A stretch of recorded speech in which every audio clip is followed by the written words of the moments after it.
Hi, thanks very much for joining me. We're going to talk about the Sirui 75mm anamorphic full frame lens, and if you're looking for a budget introduction to anamorphic, then stick around because this might be just the lens you're looking for.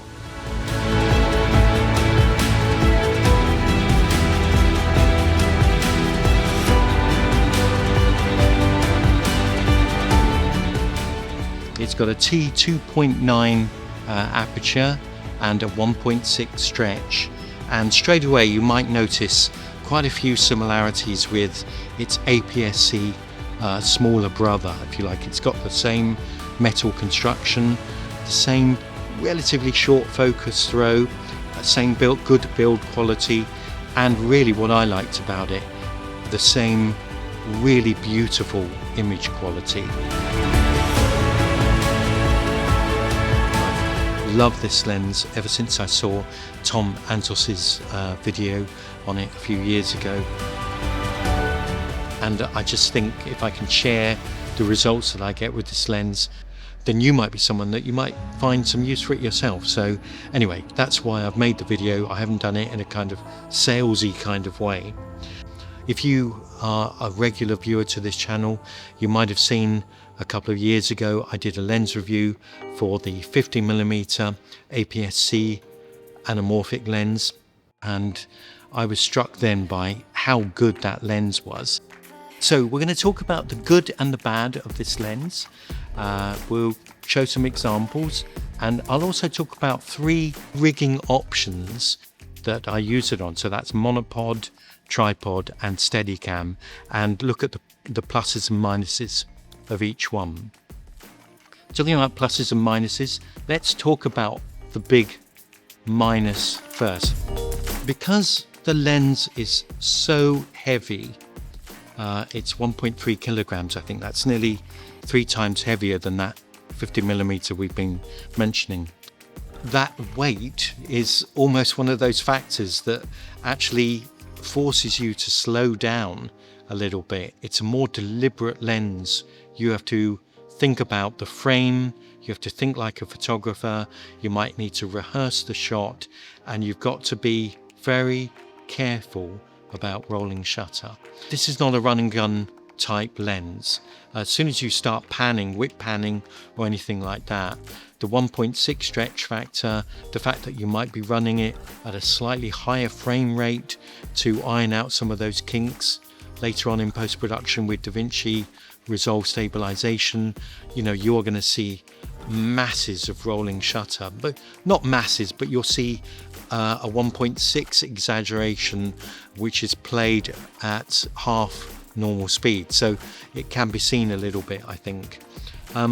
Having said that, it's 100th of the price of something like Atlas Mercury, and it's not 100th of the quality.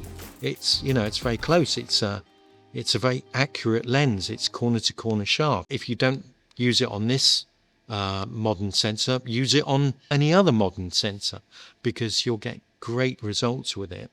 Right, so let's take a look at the 3 rigging options that I use with this lens. The reason why I wanted to present them into these 3 distinct camps is because, okay, it's a slow lens, it's weighty, it makes you think, but maybe you can get round that by using something like a monopod.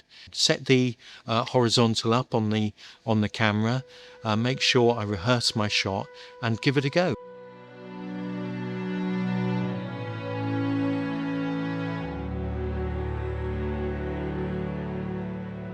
So what I get here is a beautiful cinematic character.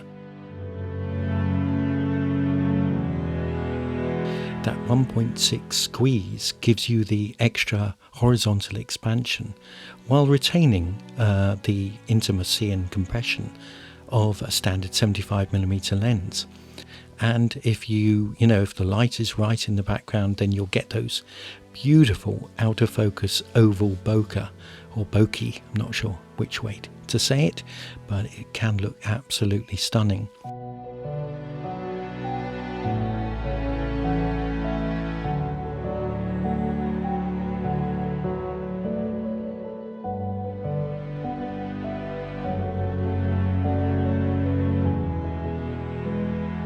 And I think some of the criticism that's levelled against Chinese lenses, that they're actually clinical, I think you could substitute the word clinical for accurate. That's what I'm thinking.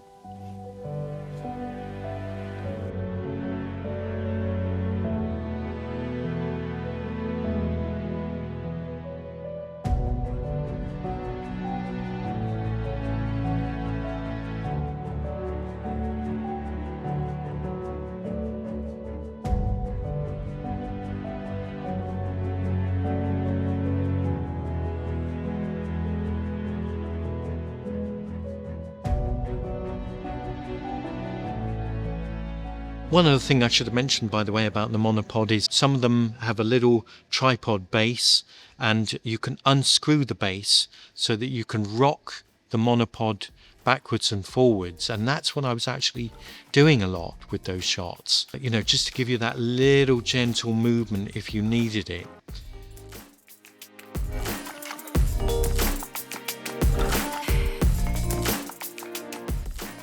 I asked a friend of mine, an actor friend of mine, to help me with a very short film by river in Southampton. We shot for nearly 2 hours one early morning with a aging tripod. It's practically 30 years old, this tripod. It's an amazing tripod. I've had it all my working life, and I still use it occasionally, and these are the results I got with it.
Finally, the Steadicam. Now, this is the DJI RS3, the Ronin, and I think what's important to mention is that that and that are just about the limit with that Steadicam.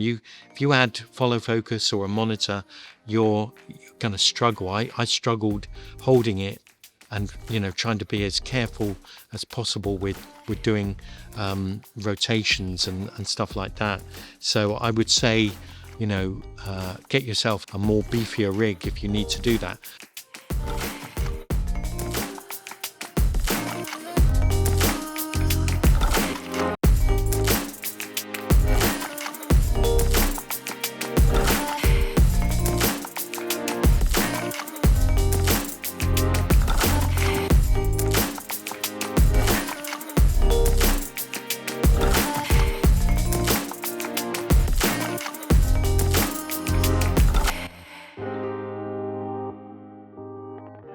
When this lens was introduced, it had a list price of £1,200, but at the time of making this video, you can go to the Wex website and get it for this incredible price.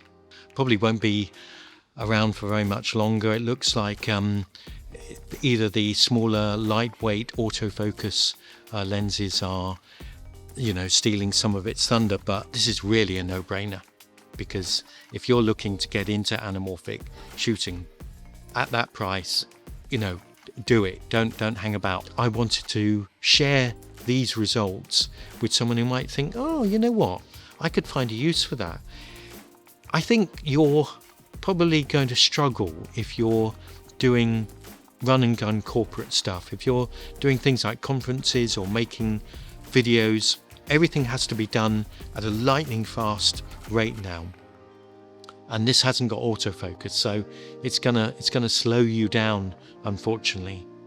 If you're going to make material, or you want to learn the craft of anamorphic, then this lens is definitely the way to go, because you can actually practice before you need to hire, say, something like an Apollo, a Mercury Atlas, or an Apollo Zelmus or something like that. You know, you'll get a lot of experience behind you.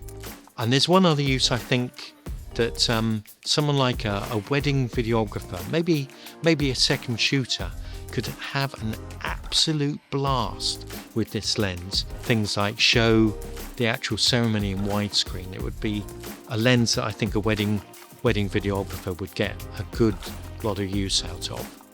Right, that's it. I hope this has been useful to you. If you like and subscribe, there'll be other videos coming down the line, and always helps an independent filmmaker. So thanks very much for watching, and see you on the next video.